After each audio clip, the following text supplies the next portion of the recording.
अब हम आपको पश्चिम बंगाल की एक ऐसी जगह पर लेकर चलेंगे जहां पर बीजेपी के सैकड़ों कार्यकर्ता इस समय छिपे हुए हैं।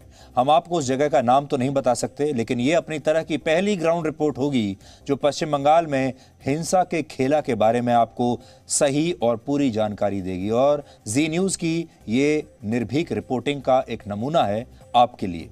तो पश्चिम बंगाल से जी न्यूज की ये निर्भीक रिपोर्टिंग आज भी जारी है, आगे भी जारी रहेगी और इसे आपको आज देखना चाहिए और ज्यादा से ज्यादा शेयर भी करना चाहिए।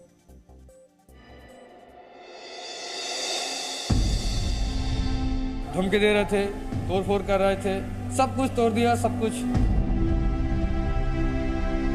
5 साल के लिए गांव में रहना नहीं चाहिए, जो तुम्हारा सरकार आएगा उसके बाद आना है।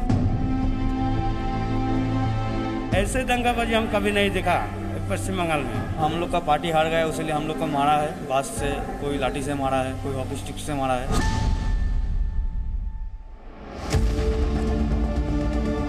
टूटे फूटे इस घर को देखिए, सामान बिखरा पड़ा है, पंखा तोड़ दिया गया है,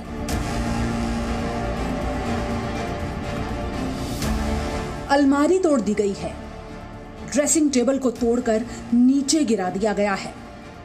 बिखरे पड़े किसी भी बैग में आपको सामान नजर नहीं आएगा, क्योंकि ये लूटा गया है।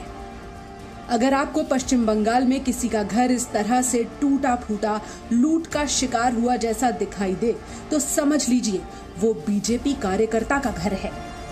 और उस घर का ये हाल प्रदेश में सरकार चलाने वाली तृणमूल कांग्रेस के कार्यकर्ताओं ने किया है। बीजेपी कार्यकर्ता माना अधिकारी का घर है ये।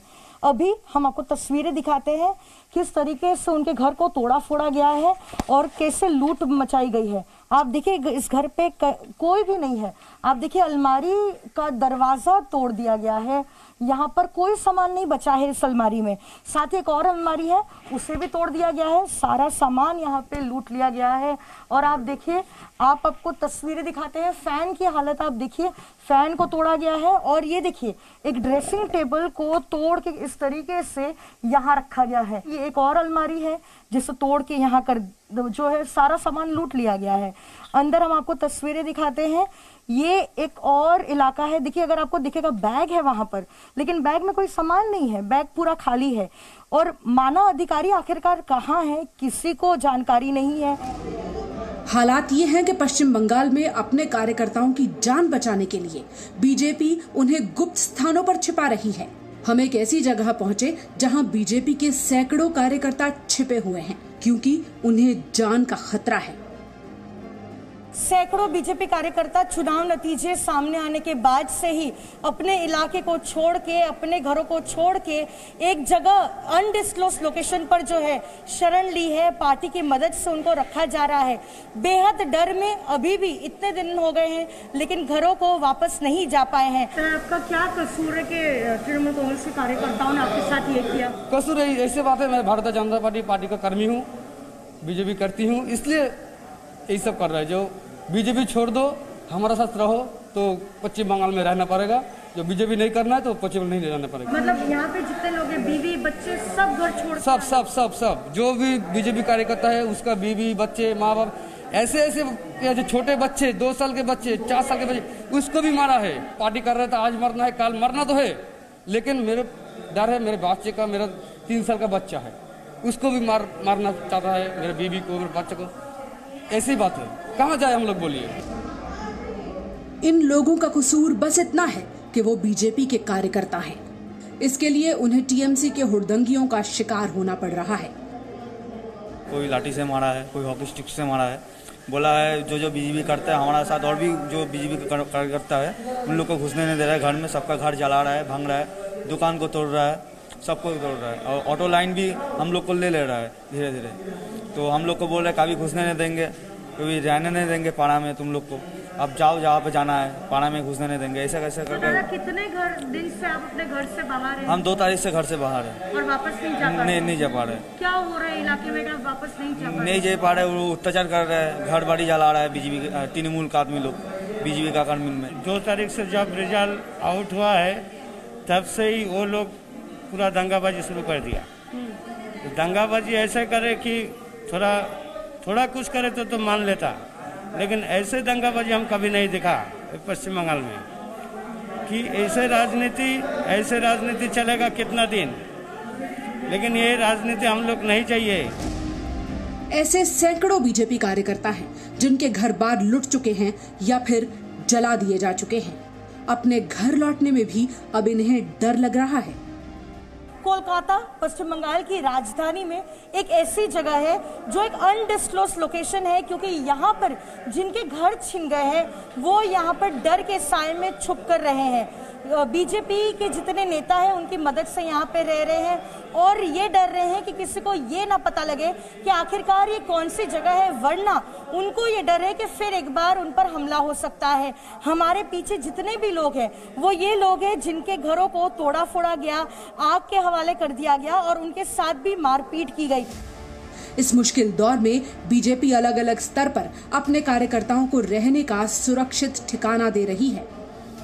समग्र बंगाल से तो आज लाखों के संख्या में भाजपा के जो कार्यकर्ता है वो बेघर है, लेकिन मेरे जो विधानसभा है उस विधानसभा भी कम से कम 800 से 1000 लोग जो है घर से बाहर है। उनके घर पर मान लीजिए उनके घर पे जो भी फर्नीचर हो, टीवी, फ्रिज वगैरह जो बेसिक फर्नीचर होता है, वो सारे फर्नीचर लेकर के टीएमसी वाले दूसरे को बेच दिया। अभी ऐसा भी हो रहा है जिस तरह से मान लीजिए खड़े होकर के आपको उठक बैठक किया जाता है, कान पकड़ के। महिला है, यदि आप पुरुष है तो आपको जूता से आपके मुंह पे जूता मारा जाता है, मुंह पे, सारे आम सार्वजनिक स्थल पर आपके मुंह पे जूता मारा जाता है और बोला जाता है भाजपा करोगे, बीजेपी करोगे तो ये हाल होगा। ये तो शुरुआत है। मैं निवेदन करूंगा मुख्यमंत्री जी से वो इनके सुरक्षा दे, ताकि ये बंगाल के जो वोटर है, बंगाल के नागरिक है, उनकी सुरक्षा देना मुख्यमंत्री की कर्तव्य है। ये बीजेपी कैंडिडेट रिंकू नस्कर है। 2 मई को रिजल्ट आने के समय ये घर पर नहीं थी, लेकिन टीएमसी के कार्यकर्ताओं ने इनके घर पहुंचकर उनके माता पिता पर हमला किया और जमकर तोड़फोड़ की। चुनावी हिंसा की चपेट में न सिर्फ बीजेपी के कार्यकर्ता आ रहे हैं, बल्कि कई ऐसे बीजेपी के कैंडिडेट हैं जिन पर हमला किया गया। घर पर पहुंचकर तृणमूल कांग्रेस के कार्यकर्ताओं ने तोड़फोड़ मचाई। ये जो दरवाजा आप देख रहे हैं, ये दरवाजा वो तोड़कर अंदर दाखिल होते हैं। उनके माता पिता तब इस ग्रिल के अंदर थे। एक और दरवाजा है, लगातार गुहार लगा रहे थे कि आखिरकार उनकी गलती क्या है और क्यों तृणमूल कांग्रेस के कार्यकर्ता उनके घर पहुंचे हैं, लेकिन एक भी नहीं सुनी। और उसके बाद हम आपको तस्वीरें दिखाते हैं। ट्यूबलाइट देखिए, ट्यूबलाइट, पंखा, कुछ भी नहीं छोड़ा गया, तोड़ दिया गया। और ये पूरा जो सामान आप इधर देख रहे हैं, इसे यहाँ पर पूरा जो है बिखरा हुआ पड़ा था, जिसे साफ किया गया है। गैस स्टोव वगैरह, ये देखिए कांच, ये सब कुछ तोड़ दिया गया था यहाँ पर, आप देखेंगे। और उसके बाद जो है उनको खबर मिलती है, वो पुलिस को खबर देती है। लेकिन रिंकू नस्कर का कहना है कि लगातार पुलिस को खबर देने के बावजूद जो है यहाँ पर तृणमूल कांग्रेस के कुछ कार्यकर्ताओं का तांडव चलता रहा और कोई भी यहाँ पर पुलिस अफसर नहीं पहुंचा उन्हें रोकने के लिए। पश्चिम बंगाल में राजनीतिक हत्याओं और हिंसा पर सवाल उठाने वाले लोग फिलहाल गायब हैं, क्योंकि जमीनी सच्चाई आज उनके झूठ को बेनकाब कर रही है और बीजेपी कार्यकर्ता ऐसे बुद्धिजीवियों पर सवाल उठा रहे हैं और ममता सरकार से पूछ रहे हैं कि आखिर वो किस प्रदेश की मुख्यमंत्री हैं।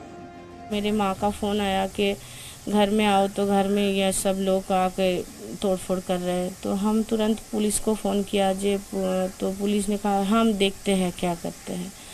तो फिर मैंने थाना में जाके बोला था कि यहाँ पर हो रहा है। तो पुलिस आया, आके बोला कि ठीक है हम लोग देखते हैं, सिर्फ देखते हैं, यही बोला और कुछ नहीं हुआ। मेरा सवाल सिर्फ जनता से है, वेस्ट बंगाल का जो जनता है, जो लोग वोट दिया है तृणमूल कांग्रेस को, आप लोग विचार करिए। ये सरकार आपको लाना था, पार्टी करने के लिए लोगों को जान देना पड़ रहा है। ये शायद ये डेमोक्रेसी में नहीं होना चाहिए और इसके लिए एक स्ट्रॉन्ग जो जनता का ओपिनियन ये आना चाहिए। और हमारे यहाँ का जो इंटेलेक्चुअल सेल है, मैं उन लोगों से भी अपील करता हूँ आपके थ्रू, क्या आप लोग, क्या बीजेपी करना पाप है क्या? आप लोग तो, हम तो पहले तो देखे थे कि आप लोग अगर रास्ते में कुछ घटना होते हैं तो आप सब लोग मीडिया के सामने बैठ जाते थे। तो कहाँ गए हमारे यहाँ का बुद्धिजीवी? पश्चिम बंगाल में बीजेपी कार्यकर्ताओं को अपनी जान बचाने के लिए अब अपने घरों को छोड़ना पड़ रहा है, अपने प्रदेश को छोड़ना पड़ रहा है। कोलकाता से पूजा मेहता, जी मीडिया।